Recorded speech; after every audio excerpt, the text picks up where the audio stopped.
Hello and welcome to another Minisode of So Are the Days of Our Lives?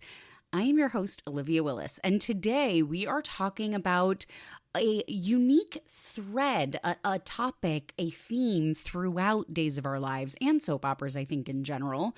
We're talking twins, people. You know, sometimes in these minisodes, I deep dive certain characters. This week, I just really wanted to focus on this theme of twins, doppelgängers, if you will. The recent return of Rafe's engineered doppelganger, Arnold Feniger, has inspired me to deep dive into all things twin on Days of Our Lives. One of my favorite unique soap characteristics that you don't see in other kinds of TV is this heavy use of doppelganger shenanigans, where one actor plays two or more characters who all, quote unquote, look a lot alike. The evil twin concept is also a classic in soap culture, and I just think it's such a fun way for the performers to get to do big swings and play vastly different characters.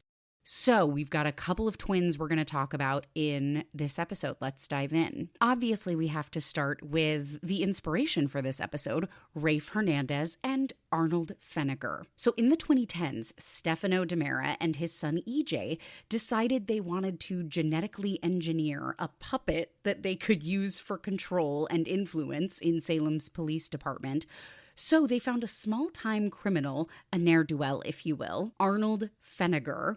Arnold received full reconstructive surgery to become an exact replica of Rafe, aka both Rafe and Arnold Feniger are played by the actor Galen Gehring. And when Rafe was injured in a car accident and went away to recover, the DiMeras sent Arnold in to take over Rafe's life. Arnold did a bunch of bad stuff and was eventually found out. The real Rafe returned, and Arnold was put in prison. But of course, now that he looked like Rafe, all the inmates thought that he was Rafe, the detective who had arrested all of them, and they almost killed Arnold. The DiMeras ended up faking Arnold's death and bankrolling a new life for him in Argentina. But of course, Arnold returned to Salem in December 2024 for a new adventure. Another doppelganger trio we have going on in Salem includes one of my favorite characters, Dr. Marlena Evans, her twin sister Samantha, and their doppelganger, Hattie Adams. I am obsessed with this trio. So Dr. Marlena Evans came to Salem in 1976, soon to be followed by her troubled twin sister, Samantha.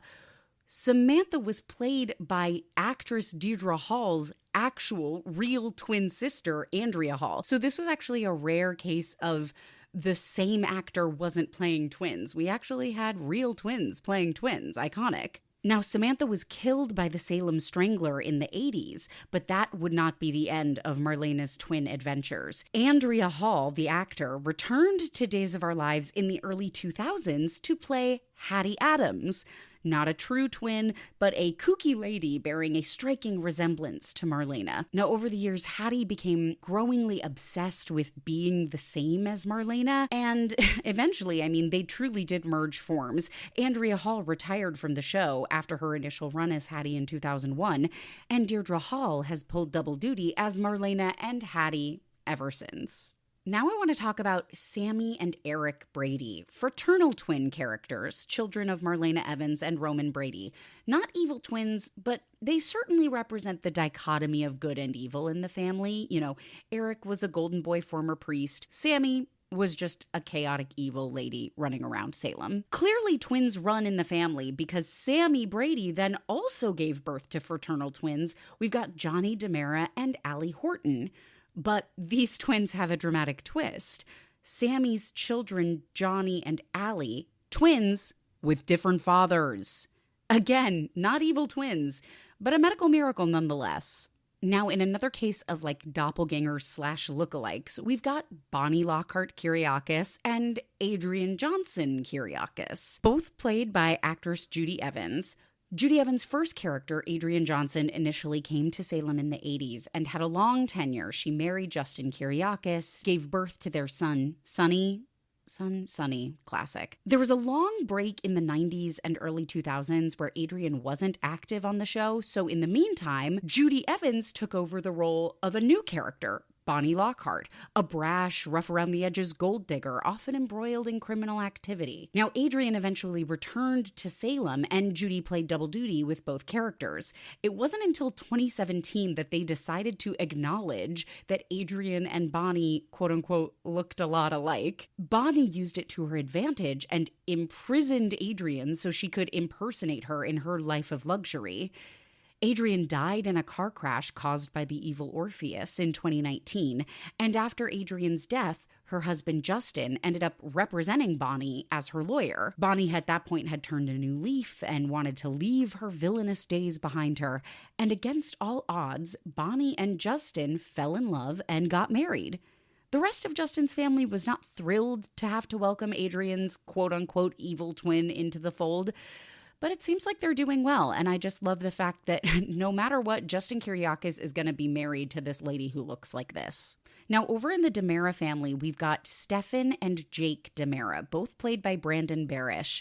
Stefan O. DiMera, just want to hold space for that, Stefan O. DiMera, and Jake DiMera were twins separated at birth. They never actually crossed paths in Salem. They've both been shot and killed. For how long, that's up for debate, but it's like every time one of them was dead, the other one was alive, and then they'd flip-flop. But regardless, actor Brandon still helpfully distinguished the characters by giving Jake a wicked Boston accent.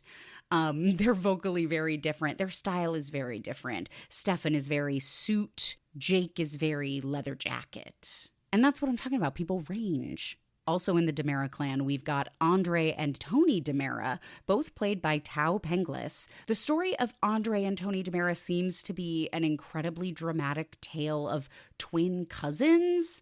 Andre, quote-unquote, received surgery to look more like Tony so he could periodically take over Tony's life.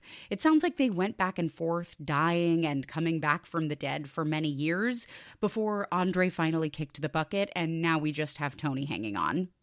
One of my favorite doublings of the show is Kristen DiMera and Susan Banks, plus all of Susan Banks' many lookalikes. While not twins whatsoever, Kristen DiMera and Susan Banks are inextricably linked, as they've always been played by the same actor, formerly Eileen Davidson, now Stacey Heideck. Where Kristen's a glamorous villainess, Susan is a wackadoo psychic with buck teeth, a southern accent, and a clown wardrobe. And to keep things interesting, Susan Banks is one of a set of quadruplets, all played by the same actor. So we've got Sister Mary Moira, a nun, Penelope, just a lady who I guess I could get no information on in my research, and their brother Thomas, a gangster in a frightening form of Mick Jagger drag, kind of.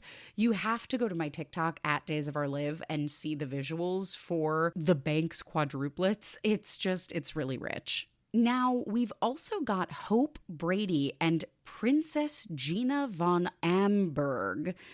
This is maybe a little bit of a stretch to include in the twin episode, but it certainly falls under doppelganger. Christian Alfonso found herself in the middle of a complicated balance of characters with Hope Brady and doppelganger Princess Gina von Amberg, your classic art thief / European princess. A pawn of Stefano DiMera's, Gina's essence was downloaded onto a computer chip and temporarily placed into Hope Brady's brain.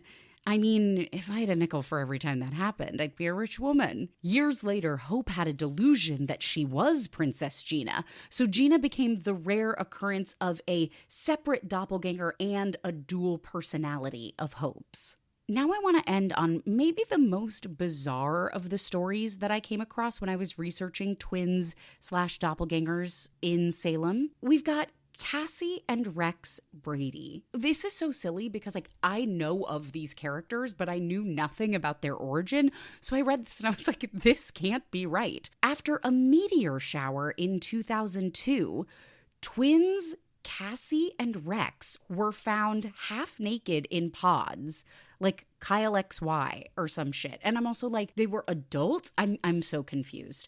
People thought they were aliens, I think justifiably so, but it turns out Stefano Demera had taken a stolen egg sample from Kate Roberts and then stolen sperm from Roman Brady and fertilized them to create these twins. It sounds like a lot of work. To what end? To create this entire alien narrative, and it's just basically IVF. It seems like a lot of drama. Basically, if I've learned anything from this research, it's that if there are twins shenanigans in Salem, the Demeras are probably to blame. This family loves to pull some twin nonsense. Well, as we know, I'm several months behind in my watch of Days of Our Lives, so it could be a couple months until I make it to the conclusion of the Rafe and Arnold drama, but thank you for coming along with me on this deep dive into the use of twins and doppelgangers in Days of Our Lives. If you like the podcast, make sure you're subscribed wherever you listen to podcasts. Leave me a little rating and a review. Follow me on Instagram at So Are The Days Podcast. Follow me on TikTok at Days of Our Live. And we'll see you next week for a really fun recap. Bye-bye.